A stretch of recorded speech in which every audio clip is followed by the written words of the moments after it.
Hi, welcome to the Artisan Food Club. How to work with the Artisan Food Club with all the paperwork so that we get paid. The thing to remember is that the Artisan Food Club is set up to help shops' life be as easy as possible.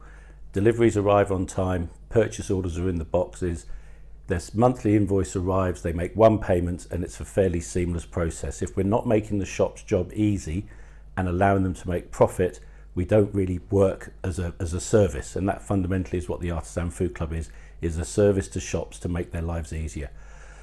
First of all, you will receive a purchase order. So we go out and get you an order, which is great.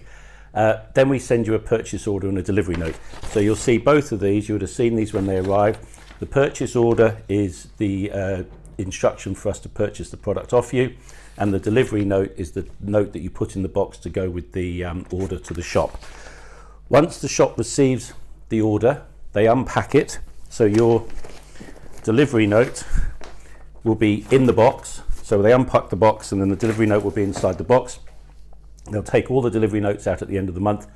Have all the delivery notes in a pile at the end of the month, and that coincides with Robert's invoice. I'm just going to check my notes here. Right, so you sent the delivery out, you put our delivery note in the box, you've got all the stock, you've contacted us obviously if there's any stock shortages. The one job that's really important to do is at the end of each day is to go out into the to go back to your courier log or your back office and check that the goods have been delivered. Once you know the goods have been delivered, you can then raise an invoice back to the food club matching the purchase order. Now Robert requires two things for this to happen. He requires the purchase order to be on the invoice and the invoice and the purchase order to match each other. A simple check to make before you send it to Robert is, does the invoice match the purchase order? If it doesn't, then there's something wrong. You need to go back and check your numbers. Often forgot a discount line or something like that. But Robert can't reference the invoice back to the purchase order unless there's unless the purchase order is matched. So it's very important. Goods are shipped with the delivery note in. Once you've checked your logs that the goods have been delivered, you raise an invoice back to Robert with the purchase order and the delivery note matching each other. Okay, I'm just going to check my notes again. Then the reason this is that your invoice back to us is proof of delivery. We've got no idea that the goods have been delivered until we receive your invoice. Once we receive your invoice, we then, at the end of the month, can invoice the shop for the full amount that we've sold them. Okay? We invoice the shop, so the end of the month, okay? So Robert gets between 500 to 800 invoices a month. So it's very important. A lot of those are producer invoices, or invoices that we have to pay through the food club. So he is very busy. So as soon as you've got proof of delivery on the goods, it's important that you send Robert the receipt. Don't let them bulk up to the end of the month. So the invoice should come in on the day that the invoice is the day the goods are delivered would be really helpful for Robert. If, for instance, you send an order out on the 30th and it arrives on the 2nd, then that invoice will then roll onto the second month. It doesn't mean just because it left your place on the 31st that it will be on that month's invoice. It's the day the goods get delivered. You then need to raise, just so you know, if you're using a accounts program that has sends invoice through the email system, make sure that you add attachment. Robert can't receive, or our receipt bank service can't receive invoices unless they're PDFs. Sorry, that was all I was trying to say. Invoices have to go to receipt bank as PDFs, not as links. Receipt bank is not a machine or a human that can open up a link to check, so it has to be a link. So at the end of the month, what happened?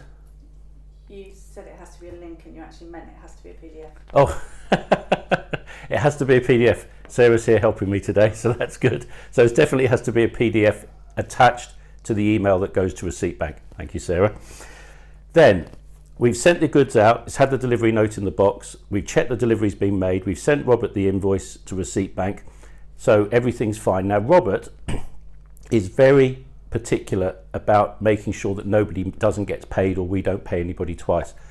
So the way that we avoid any problems is that the first week of the following month of any action, you make a statement and you send it to Robert. Now, if you've got invoices that have had problems or issues that are running from the previous month or the previous month before that and they're still open, Robert needs a list of all open purchase orders.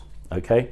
It's no point having opening balance £260 and then a list of this month's statements, and then next month having an opening balance of £670 and a list of this month's statements. If you've got invoices owing, Robert has to see them all on the statement, okay? It doesn't even matter if it goes back a year or 2 years. They have to, not that it ever would, by the way, but it has to go on the statement. The statement has to be a full record of open invoices.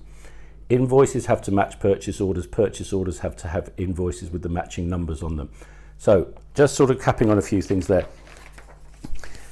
But the statement is what triggers the payment, okay? If Robert doesn't receive a payment, if Robert doesn't receive a statement, he can't make the payment, because we can't just guess that we think we've got all your invoices, or you think that we've got all your invoices, unless there's some statement, which is the purpose of the name of it, to clarify all the activity that's happened in that month.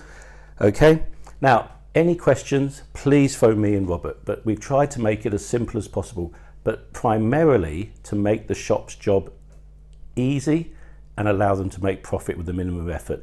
If they started receiving 10, 15, 20, 30 invoices a month from independent producers direct, it creates an awful lot of work for them. The Food Club allows them to work with multiple small suppliers but only get one monthly invoice. This is what the cornerstone of the services that we provide to shops, but we need you to help us. So if we're taking away jobs from the shop, we then have to do the jobs ourselves, which is manage all the paperwork on their behalf. Otherwise they'll be sat up till 2, 3 in the morning doing it. Guys, I hope this has made sense. Please phone me and Robert if there's any questions. The Food Club is here to help, and we want to help you make money. We want to help shops make money. We want to help artisan food grow. Thank you.